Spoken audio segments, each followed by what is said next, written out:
I'm Allie with Potomac Beads. Join me in creating these sachet components, which can be used as a set of earrings, a beautiful pendant, or even you can stack them and connect them on your wrist as a bracelet. If you got the Best Box XL, all of these contents are in there to make a whole set.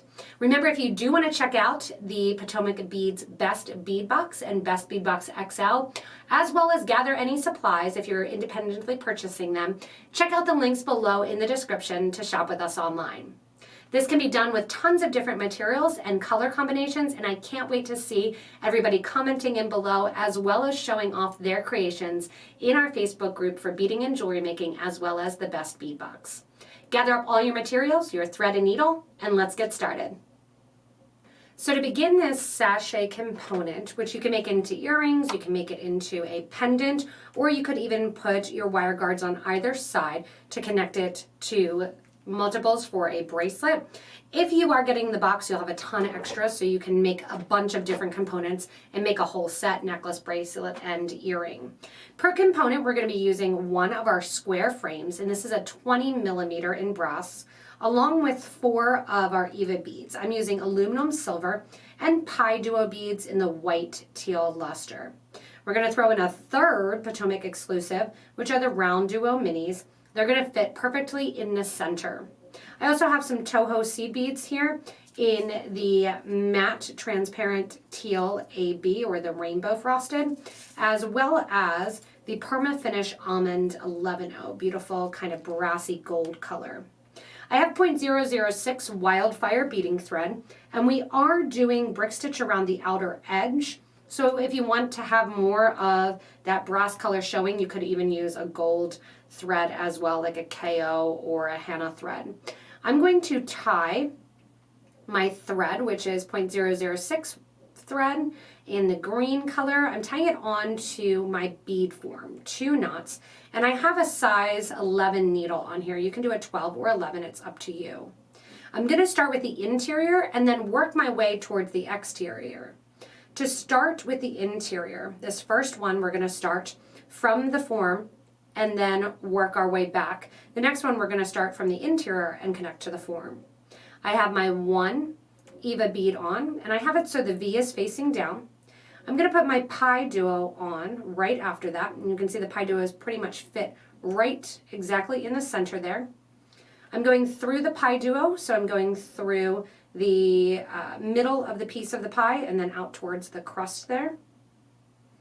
And I'm going to right away, without adding any extra beads, go back through that same PieDuo as well as the EVA bead. So see how I've just turned the thread over right there. We're going to do a little bit of a brick stitch technique to connect and to get to the next bead on the form, going over the form and then tucking my needle and thread back through the EVA and back through the PieDuo. Give a nice tight pull, and that will get that into that first corner. From here, I'm going to go the opposite now, like I said. So I'm going to grab one of my 11-0 seed beads, one of my PieDuos, this time starting near the crust, going towards the center of the piece, and the EVA starting near the center of the V and going towards the V. This then, just like that brick stitch form, we're going to make it so that it's stationed around the form, going around the form here, tucking my thread and needle then back through my EVA bead as well as my PieDuo bead. And I don't worry about it being nice and tight there until I pull the thread. So I'm going to position it in there. They'll sit right next to each other and then give a nice tight pull.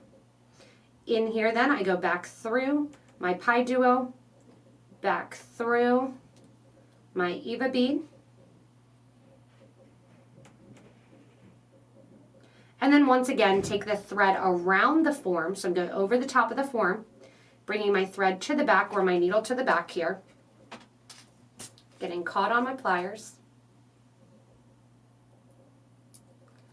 And then once I have that thread around the form, you want to bring it back once again through the EVA and back on then through the PieDuo. If your thread happens to come right through the EVA, you know that you did not connect to the form like you thought. Give a nice tight pull. Once again, add another one of your 11-0 seed beads, Pi from the outside, V from the interior of the eva,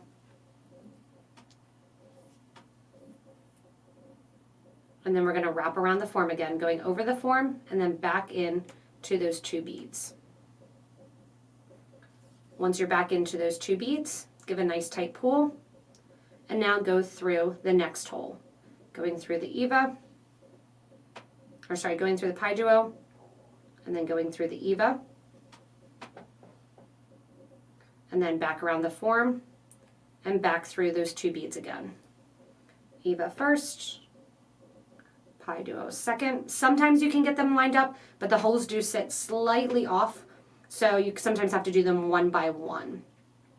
Again, I'm going to repeat this 2 more times, adding in my eva here, or sorry, one more time on my 4th corner here with that 11-0 prior, going through here, back in and up through my eva, through the PieDuo, and back towards the center. Going back then right afterwards through the eva or PieDuo, through the eva, connecting onto the form. And now this time when I exit through my PieDuo, I'm going to add my 11-0 seed bead in order to bridge the gap between the first and the last one of my PieDuo. So bringing this out here, see how I have kind of that gap right there? What I'm going to do is bring that gap, get that tail out of there, bring that gap connected by adding one of my 11-0 seed beads, going up through that PieDuo and out. That gets my form open. If you want to keep the form open, you totally can. Also, while you're doing this section, if you want to, you can include an 11-0 in the space where you take your thread and bridge over the top of the eva bead. That's going to fill the center, making it look a little bit like patchwork, but you won't have any room to put that mini round duo in there. From here, we are going to get ready to add our round duo mini in. To do so, I'm going to sneak over from the interior here of my PieDuo. So I'm coming out at the V there. I'm going to sneak my thread back the other way. Now this is going to work because I have green thread and it's tiny. I can kind of push it up into there and make it sit in the middle. If you have a thread that is going to show based on the bead colors that you're using, go through that eva bead, loop around, and interior of the eva you can kind of loop around. Coming out this 11-0 then after the PieDuo, I'm going to grab one of my round duo minis and I'm going to sew down into the 11-0 and the PieDuo that sit opposite. And bring my thread and needle out again right after the PieDuo, not going through the eva bead. Switch your thread again through that PieDuo. And at the same time, if you want to, if you catch on to it, the 11-0, if you can't catch on to it, you can bring it out right after. Just making sure your thread gets tucked in there. Go through that almond colored 11. And if you're looking for a Miyuki color that would be similar, it would be the light metallic bronze. Go through your round duo mini, through your 11, and back up through your PieDuo. Give a nice tight pull, and that's going to sit right in the middle there, creating a nice little flower. Now at this point, if you wanted to, you could put your wire guard here at the top and actually stop it and make it just this component. I'm going to decorate and make it a little bit bigger by adding in some brick stitch on the exterior edge with some 8/0s trimmed out with 11s and then some round duo minis along the sides. To add to our outer edge now, we're going up through our eva bead, coming out that last PieDuo towards the knot there. So you're going to end up basically back at the knot where you started after you go in and do this form. From here, we are going to begin our brick stitch. So to begin our brick stitch, I want you to add 2 beads that are going to be the brick stitch, and then we're actually adding a 3rd bead that's going to sit in the middle. This 3rd bead is not part of the brick stitch. It's just used to accent a little bit of that almond color, that brassy color, and hide our thread path from our actual 8/0 brick stitch. Knowing brick stitch, you start out with 2 beads, and then you're going to sew underneath the form. I use my fingers to kind of press those beads up toward the form so they sit right on top. Take your thread and needle then and go up through the second bead toward that 11/0 seed bead. Give a nice tight pull and your brick stitch is set up. Each side of the brick stitch is going to include 6 of our 8/0 seed beads. So I'm going to put an 11 on and then my 8/0, go underneath the form toward me. You can go away from you too if you want, if it seems more natural. Hold that bead there by just pressing up against the form, and then you're sewing back up through so it sits with the thread coming out the top, that 8/0 seed bead. I want to sit with those 8/0s sitting right next to one another.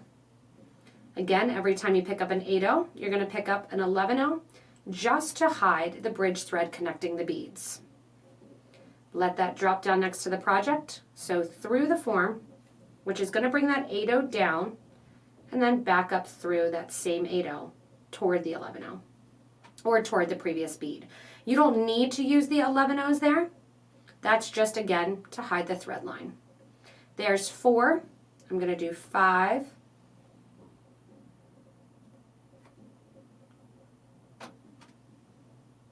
Going up through.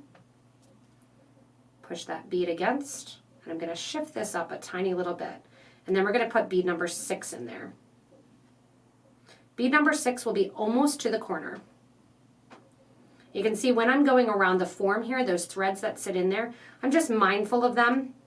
So I make sure that I'm sewing to the correct area that I need to in order to get it started. All right, so these 6 beads are sitting along the side here.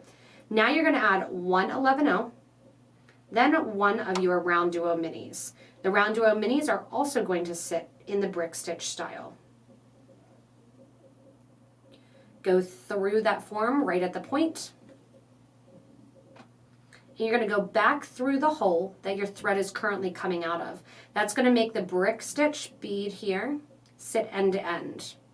We're going to decorate the exterior of that with 3 or 4 of your 11/0s. It's up to you. If you want a point, you're going to go with 3. If you want it to look a little bit more rounded, go ahead with 4. Go back down now through that second hole of the round duo. Push those beads so they sit on the top there in a little picot trim. Back under the form toward the front, and then back up through the bead. So the round duo mini gets treated no differently than the 8/0 seed beads. It's just that it has 2 holes. So it's almost like adding 2 beads. From here, then you continue on. 11/0 goes on, and your 8/0 seed bead. Tuck underneath the form, bring that thread back through, and back up through the 8/0 seed bead. So I'm going to do this on all of my sides here, where I'm going to do 6 seed beads and then my round duo minis in the corners. When I get back to the top one here, I'll go ahead and add my wire guard and close it off, and we'll come back together and join in as we get ready to finish off that 4th pointed side. When you get to the top of the piece, you can change up the design if you want to. You can bridge right away. If you wanted to, like I said, you can do the same technique that I'm going to do here to add the wire guard, to add a tassel or something to the bottom for the necklace, and then matching earrings, just simply like this. I'm going to add in my 11/0, just like I've been doing, and my round duo, go through my form, and the round duos pretty much sit right on the corner. I'm going to go back up through that round duo through the same hole my thread is coming out of, so it sits with the holes vertically. Here at the top, rather than doing 3 beads and coming down, I'm going to do 1 11/0 followed by 1 wire guard. Go down through that wire guard, add 1 more 11/0 seed bead, go down through the round duo mini. When I come down through that round duo mini, I still need to grab onto the form and go back up through the round duo mini. You want to keep continuing with that brick stitch form. Now all of my beads are here, and what I need to do because I have my 1, 2, 3, 4, 5, 6 on the side. Grab one 11/0 seed bead, come down through the 8/0 that's already there near the knot, and that's going to link those two forms together. So through the form or underneath it, and then back up through that same 8/0 bead, which was bead number 1 that we put up on that brick stitch. That completely closes up the form and makes it so that you can't ever see where you stop or began. To bring my thread back to the form itself to tie it off, I'm going to go through the 11/0 on bead number 2 of the 8/0s, down through that bead number 2, tuck everything to the back of the form, going underneath, including that bridge thread, or that starter thread rather. And then once I get everything to the back, I'm just going to take it to the back, tie a knot right there, and burn off the thread. This then becomes a fun pair. I'm going to hold it up here so I don't lose too much of the green screen. Fun pair of earrings, a fun pendant. Again, I could put it on a bracelet with 2 of those wire guards, going 1 to each side, connecting them together with jump rings, or even do that as a necklace where I have 2 on the sides here and a 3rd dropping down from the side of the piece, creating a nice almost patchwork design. So these components, and you can make sure to give a little shout out in the comments below, say what you're going to do with your component and how you're using it. I love the idea to look at some of your older box inclusions. There was a beautiful tassel that you could hang here on the bottom for your pendant, make 2 matching pairs of earrings with the ear wires, and really go to town to make this and stop at any point that you want to your own. Thanks so much for joining me in the creation of these sachet components. Remember, you can do them as earrings, you can do them as a necklace, bracelet, really go to town, attach some tassels to the bottom, some fringe maybe, coming off the brick stitch, and really make it your own. If you haven't yet, make sure to give a little feedback in the comments section, as well as give any tips or tricks if you've tried it out with different styles of beads or different techniques or even different colors. I've noticed a lot of you also don't subscribe to this channel. Make sure you hit that little subscribe button so you don't miss anything from us here at Potomac Beads. If you want to get a look at the best bead box XL, go ahead and click the links below the video to shop with us online. As always, thanks so much for joining me. Hopefully this component teaches you a couple skills and you enjoy making this sachet.